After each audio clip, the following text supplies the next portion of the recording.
Slami, majhen zaselek v zaledju slovenske obale, nekoč značilno istrsko naselje, danes kolaž barv in gradbenih slogov.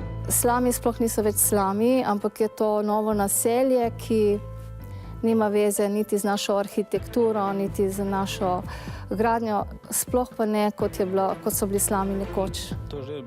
Graditelj Zinaid Balič, ki pred našo kamero ni želel vstopiti še več, snemanje zaselka nam je hotel kar po telefonu prepovedati, ima po podatkih upravne enote Piran gradbeno dovoljenje le za 2 objekta.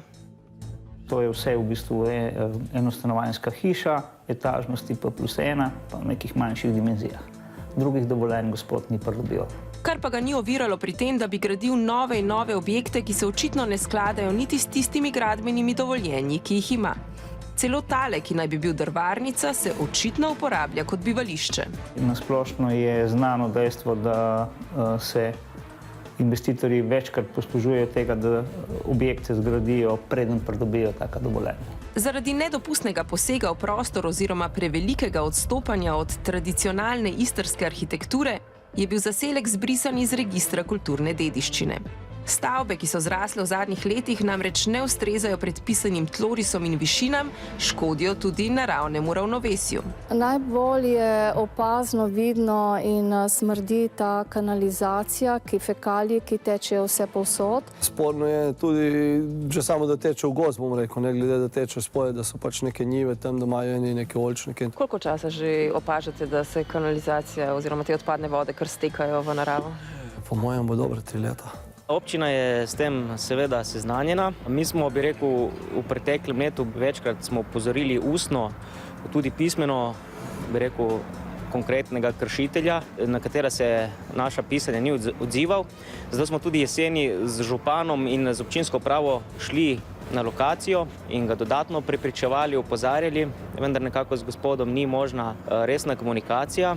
Zato smo se odločili za nadaljne pravne korake in je občina pripravlja tožbo na prenehanje vznemirjene lastninske pravice. To je samo ena v vrsti tožb zoper Baliča. Ena izmed sosed ga toži zaradi posegov na njeno zemljišče, enako pot bo zaradi kršitev zakupne pogodbe ubral Sklad kmetijskih zemljišč. Gospod Balič je imel v zakupu 2 zemljišči in na obeh zemljiščih, dobil je v namen za kmetijsko rabo, je spodkopal brežini in s tem degradiral te zemljišče, ki jih je imel v zakupu, hkrati pa tudi sosednjih zemljišči. Do konca lanskega leta bi moral črnograditelj sanirati nedovoljene posege v republiška kmetijska zemljišča, a se to ni zgodilo.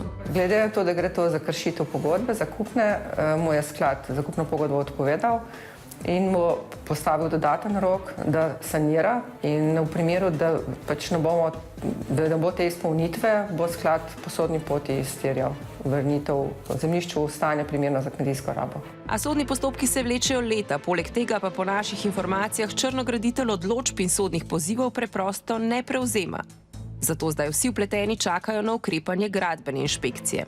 Ta je prijavo zoper črnograditelja prejela lani maja. Te zadeve sploh še ne obravnavamo, ker, kot sem rekla, ni prišla po naših prioritetah na vrsto za obravnavo. Tako vodja gradbene inšpekcije julija lani. Do danes se ni spremenilo nič.